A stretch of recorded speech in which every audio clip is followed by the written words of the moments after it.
There was a letter. It sat in the bottom drawer of a wooden desk for 10 years, sealed, unopened, untouched.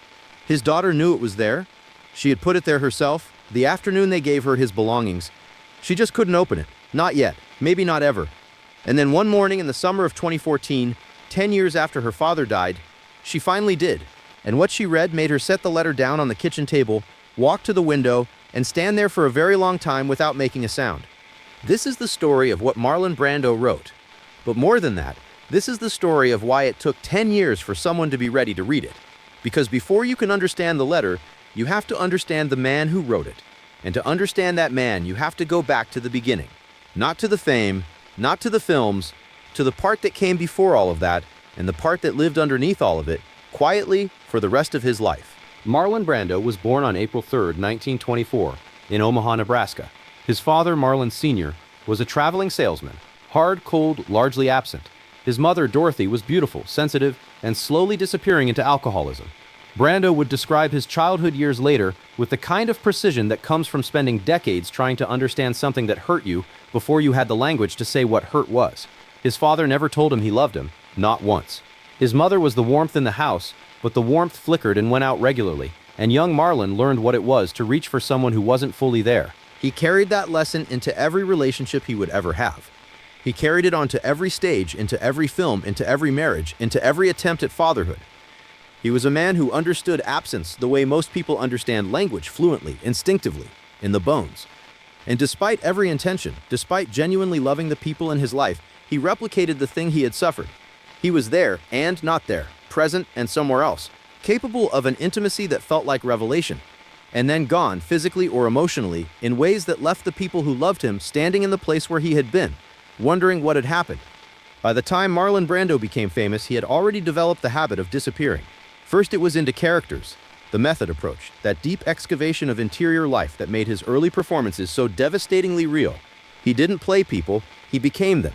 And the getting back, the return from wherever he went to find those truths, wasn't always clean or complete. People who worked with him in those years described someone who seemed to arrive on set already partially somewhere else, already inside something that the rest of the room hadn't entered yet. Then fame arrived, and it arrived the way it always does. All at once, total transforming everything. A streetcar named Desire, the wild one, on the waterfront. His name on a marquee became something different from what it had been. Marlon Brando became a symbol before he had a chance to decide whether he wanted to be one. And symbols cannot be fathers. Not easily. Not the way fathers need to be. He was married 3 times. He had relationships that produced children, and relationships that simply produced pain. By the late 1960s, Brando had children scattered across different lives, different continents, different versions of what a family was supposed to look like. He loved them. Nobody who knew him doubted that. Not in the way that some absent fathers simply don't care. Brando cared, enormously, helplessly, in a way that was almost worse than not caring. Because caring that much and still being unable to provide the consistent, daily, ordinary presence that children actually need, that is its own particular form of torment. His daughter Rebecca had his eyes. That was what people always said first when they met her. The same dark, watchful eyes that could hold a room from across a distance. She had grown up in 2 worlds, the world of her mother's household, which was ordinary in the ways that Brando himself never managed to be, and the world of her father, which was extraordinary and chaotic and sometimes wonderful and often frightening in ways that were difficult to articulate to anyone who hadn't been inside it. She loved him with the particular love that daughters develop for fathers who are both enormous and unreliable, an enormous love, a love that had learned to protect itself. Brando had bought the island of Tetiaroa in French Polynesia in 1966 during the filming of Mutiny on the Bounty. He had fallen in love with the place the way he fell in love with most things. Suddenly, completely, with a certainty that bypassed doubt. Tetiaroa was everything Hollywood was not. Remote, quiet, indifferent to fame. The coconut palms didn't know who he was. The lagoon didn't care that he had won Oscars. The birds continued their lives with complete disregard for the machinery of celebrity that had made his life in California so airless, so relentlessly public, so exhausting. He retreated to Tetiaroa more and more as the years passed. And his children, when they visited, found a version of their father there that they rarely saw elsewhere. A man who could sit still. A man who watched the water with something that looked from a distance like peace. A man who would take them fishing and talk for hours about the ocean and the fish and the particular way light moved on the surface of the lagoon at different times of day. A man who seemed on that island briefly capable of being entirely present. But those visits were always too short, and the departures always came. And the phone calls afterward were inconsistent. Weeks of silence followed by long, intense conversations that felt like being at the center of the sun, and then silence again. Rebecca had learned the rhythm of it, had learned not to hold her breath during the silences, had learned that her father's inability to be constant was not evidence that she was unloved. She had learned that intellectually, the heart is slower to learn than the mind. But here's what none of them could have predicted. Here's what nobody saw coming, not even Brando himself. The thing that broke him open. In April 1990, Brando's eldest son, Christian, shot and killed his half-sister Cheyenne's boyfriend, Dag Drawlett, in the living room of Brando's Mulholland Drive home. The details were disputed. What was not disputed was that a young man was dead, that Christian went to prison, and that Cheyenne, already fragile, already struggling with the aftermath of a serious accident, already caught in something dark that nobody had been able to pull her fully back from, was never the same again. In May 1995, Cheyenne Brando took her own life on the island of Tahiti. She was 25 years old. Marlon Brando, 71 years old, stood at his daughter's funeral and held himself together with whatever reserves remained. People who were present described a man who had aged 10 years in a single morning. A man who moved through the gathering with the careful deliberation of someone managing the distance between himself and complete collapse. A man who had known what it was to lose things, but who had not known, until that morning, what it was to lose this specific thing, a child, and in this specific way. The grief that followed was different from anything he had carried before.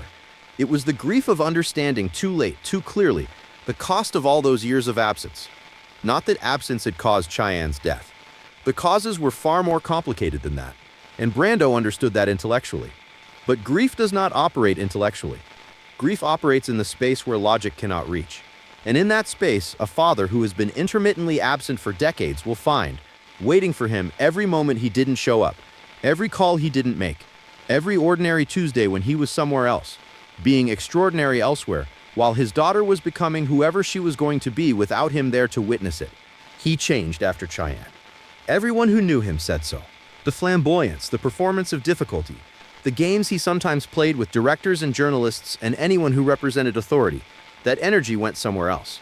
What replaced it was quieter and harder to name, a kind of seriousness, a kind of attention. He started calling his surviving children more consistently. He started listening in a different way. He became, late in his life, something closer to the father he had never quite managed to be when it might have made the most difference. And he knew that. He knew the timing was wrong. He knew he was showing up to a house that had already been built around the absence he had created. But he showed up anyway, because the alternative was to stop trying. And he was not a man who knew how to stop trying at the things that genuinely mattered to him. Rebecca noticed the difference. She was cautious about it at first. Carefully cautious, the way you are when something good happens that you've been hurt by the absence of for a long time. She didn't want to reach for it and have it withdraw again. But it didn't withdraw. The calls kept coming. The visits to Tetiaroa started to feel less like interruptions in a life of famous solitude and more like something she was actually being invited into. Her father, in his 70s, was attempting something he hadn't managed when she was young. He was attempting to be known by his own child. They talked about things he had never talked about before. He told her about Nebraska, about his mother's drinking and the particular texture of that particular loneliness, about the first time he walked onto a stage and felt something click into place, the terrifying recognition that this pretending to be someone else, this was the only place he felt entirely real, about how strange that was, he said. To only feel real when you're pretending to be someone else. He laughed when he said it, but the laugh had something underneath it. He told her about the regrets, not in an abstract way, not in the performative confession of a man seeking absolution. He told her specifically and carefully, the way he had told stories about characters he had played, the nights he hadn't called, the birthdays where the gift arrived late or didn't arrive at all, the way the island had been a retreat from the world, but also, if he was honest, and he was trying now to be honest, a retreat from the demands of being someone's father consistently, reliably, on days when nothing interesting was happening. And then, in 2003, his health began to fail seriously. He was 79 years old. The man who had seemed for most of his life to occupy more physical space than any other human being in a room. That man was diminishing in ways that could not be hidden or ignored. His lungs were struggling. His body, which had expanded and contracted so dramatically over the decades that it seemed to operate by different rules than ordinary bodies, was finally insisting on limits. He called Rebecca more frequently that year. The conversations were longer. There was an urgency to them that hadn't been there before, not a panicked urgency, not the urgency of a man afraid of death, because Brando had made a kind of peace with mortality that came from decades of thinking seriously about what a human life was and wasn't. The urgency was more like the urgency of someone who has been slow to speak, and who finally has something to say and understands that the time for saying it is finite. One afternoon in the spring of 2004, he asked Rebecca to come to Los Angeles. She came. They spent 3 days together at his home on Mulholland Drive. They watched films, they ate. They sat outside in the late afternoon light and talked about nothing in particular, which was something they had not previously been very good at. The comfortable silence between a father and daughter who know each other well enough that speech becomes optional. Brando had spent his whole life filling silences with performance. Learning to sit in one with his daughter comfortably was its own kind of achievement. On the last morning of her visit before she left, he walked her to the door. He held her hand for a moment. He looked at her with those eyes, the ones she had inherited, the dark, watchful ones, and he said something she would think about for years afterward. He said, "There are things I should have told you when it would have been easier for both of us to hear them. I'll write them down. That way you can read them when you're ready." She said, "Okay, Dad." She didn't know what he meant exactly. She got in the car and drove to the airport and flew home. 6 weeks later, on July 1st, 2004, Marlon Brando died at the UCLA Medical Center, pulmonary fibrosis. He was 79 years old. He died, by all accounts, calmly, having said what needed to be said, having done what could be done, not at peace in the way that people sometimes say to make death sound more comfortable than it is, but at some resting point that wasn't peace exactly, but was the closest thing to it that a man like Marlon Brando was capable of reaching. Among his belongings, in a sealed envelope with her name written on the outside in his handwriting, was the letter. If you've ever lost a parent, and many of you watching this have or will, you know something about what Rebecca was holding when she was handed that envelope. You know the weight of it, not the physical weight, which was nothing, a few folded pages inside paper, but the other weight, the weight of knowing that whatever was inside that envelope was the last thing, the last voice, the last time those specific words would ever be addressed to you from that specific person. There is no preparing for that. There is only encountering it, and then deciding how quickly you can bear to. Rebecca put the envelope in the bottom drawer of a wooden desk and closed the drawer and did not open it. Not that week, not that year, not the year after. She went about the work of grief in the way that most people go about it, by living, by getting up in the morning, by continuing to exist in the specific shape that her life had taken, while somewhere underneath all of that, the knowledge of the letter sat quietly, patient and waiting, a presence she was aware of, the way you are aware of an unopened door. People who knew her during those years say that she rarely spoke about it, that she seemed, to those who knew what to look for, like someone carrying a particular weight, not the weight of grief alone. Grief is something people recognize in each other, something more specific, the weight of something unfinished, something she was not yet ready to finish. And this is the part of the story where I want to ask you something. Because most of us, by the time we've lived long enough to understand what it is to lose a parent, also understand what it is to leave certain things unopened. Not necessarily letters, but conversations we never had, questions we never asked, rooms in our relationship with someone that we always meant to enter and never did. Rebecca's sealed envelope is one version of something almost universal, the thing we're not ready for yet, the thing we keep in the drawer because opening it means the story is completely over, and as long as we haven't opened it, some small part of us can still maintain the fiction that it isn't. If this story is reaching you the way it's reaching us, please take a moment to subscribe to this channel. We tell stories like this every week, real stories about the private lives of the people the world thought it knew. Turn on the notifications so you don't miss what comes next. Because we're almost at the letter, and we promise it was worth the 10 years of waiting. In the summer of 2014, Rebecca was going through some things. The ordinary kind of going through things that happens in life. Reorganizing, clearing space. The domestic archaeology of moving objects from one place to another. She opened the wooden desk. She saw the envelope in the bottom drawer. She sat down on the floor next to the desk, which she hadn't planned to do, but her legs made the decision before her mind caught up. She held the envelope for a long time before she opened it. Outside the window, it was a summer morning. Ordinary light, ordinary sounds. The specific neutrality of a world that goes on regardless of what the people inside it are about to experience. She opened it. The letter was 3 pages, handwritten in Brando's large, slightly unsteady late-year script. The handwriting of a man who had lived in his body so completely, who had used that body so thoroughly as an instrument, that even the decline of it was a kind of expressive statement. The letters were big and deliberate, as if he was giving each word its full weight.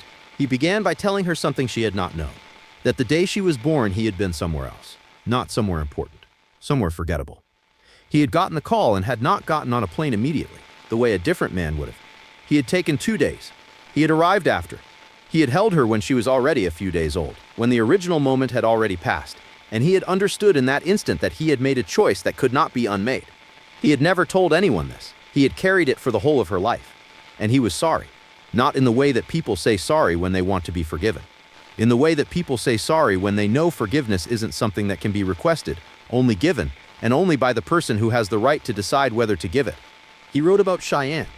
He wrote about what her loss had taught him, not in the abstract way that grief gets written about when people are performing their grief for an audience, but specifically in the language of a man who had spent his life studying human behavior and who was now turning that study on himself without mercy. He wrote that he had understood after Cheyenne that love without presence is incomplete, that the feeling of love, the interior experience of loving someone, is not the same thing as the act of loving them, that the act requires showing up, requires the ordinary Tuesdays, requires being reachable when you're needed, not just available when you feel inspired to be there. He wrote that he had tried in the years after Cheyenne to correct this, that the visits and the calls and the conversations on Techiroa about fish and light and water had been his attempt to offer late the thing he should have been offering all along. He wrote that he knew it was late. He wrote that he was not asking her to pretend it wasn't late. He was asking only that she know it was real, that the attempt was real, that whatever the failures of the years before it, the father who showed up in his 70s was the same man as the father who hadn't shown up before, not better, not different, but finally, slowly, learning to do the thing he had always felt but hadn't known how to do. And then near the end of the letter, he wrote the thing that made her set it down and walk to the window. He wrote that he had been a man who played many people, that the greatest performance of his life had not been in any film. It had been the performance of being someone who didn't need anyone, the performance of self-sufficiency, of solitude chosen rather than imposed, of a man so entirely himself that other people's presence was optional. He had performed that character for decades. He had performed it so well that he had almost convinced himself it was real, but it was not real. And he wanted her to know what was real, he wrote, was every time he had watched her from across a room and felt something so large and so specific that no character he had ever played had given him the language for it. What was real was that she was his, that this fact, simple, biological, unperformed, requiring nothing from either of them to be true, was the fact that had given him more than anything else in his life, more than any role, more than any award, more than any standing ovation in any theater anywhere. He wrote, "I was not always the father you deserved. I am telling you now so that you know I knew it.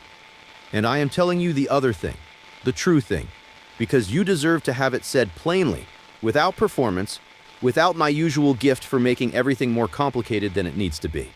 And then he wrote the sentence that she stood at the window with. It was simple.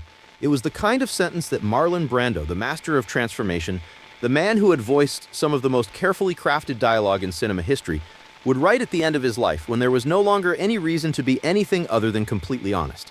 Being your father is the only thing I have ever been that I would not trade for anything else. Not the performances, not the fame, not Tetiaroa, not the Oscars, not the long years of being the most famous face in the world. Not any of it. Just this. Rebecca stood at the window for a long time. The summer light came through the glass and made squares on the floor and moved slowly the way light moves when time is passing at its actual speed, which is faster than we think when nothing remarkable is happening, and very slow when something is. She stood there until she was ready to go back to the table, until she was ready to pick up the letter and fold it along the original creases and put it back in the envelope. She keeps it now, not in a drawer, but somewhere else, somewhere closer. She has read it many times since that summer morning in 2014. She has read it on his birthday, and on the anniversary of his death, and on ordinary days when nothing particular is happening, which are the days she has come to understand, when you need it most. Not the anniversaries, the Tuesdays. Marlon Brando died in July 2004 and was survived by his children and by the extraordinary, strange, complicated, beautiful, catastrophic fact of having lived the life he lived. He was a man who understood human beings more completely than almost anyone who has ever stood in front of a camera, who could find the truth of a person and speak it so precisely that audiences felt it in their chests without knowing why. And he spent most of his life being unable to speak that same truth in the relationships that mattered most to him. Not for lack of feeling, for lack of practice, for lack of the model he never had, for lack of the particular ordinary courage it takes to be simple with the people you love when you have spent your whole life being extraordinary everywhere else. He found it, in the end, On 3 pages of handwritten letter in large deliberate script addressed to a daughter who was not ready to read it for 10 years. He found the simple thing, the plain thing, the thing that required no performance. He found it and he wrote it down and he trusted her to open it when she was ready. And that's the whole story. A man who lived at the highest altitude that fame can reach, looking down at the end from that altitude and understanding what he could see from there and what he had missed. A daughter who knew that some truths need time before they can be received. And a letter in a drawer, patient as the letter never knew it was being. Waiting for the morning when the light was right and the moment was right and the person on the other side of the page was finally quietly ready. Some things cannot be said at full volume. Some things can only be written down, sealed, handed over, and trusted to time. Marlon Brando understood that. In the end, in the way that mattered, he understood it completely.